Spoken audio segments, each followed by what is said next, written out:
लेकर आए? आज तो लाया चिंगड़ी मच्छी लाया। अच्छा। চিংড়ি মাছ এনেছি। আর এটা হলো কাতলা মাছ। এই যে। এটা হলো কাতলা মাছ আর এটা হলো রুই মাছ। এটা হলো রুই মাছ আর ইলিশ মাছও এনেছি।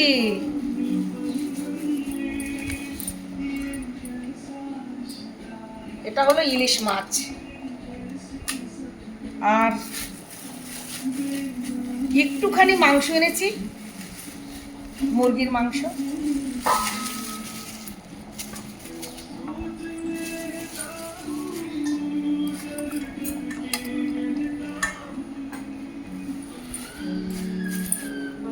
কিরম ভাবে কাটবো সব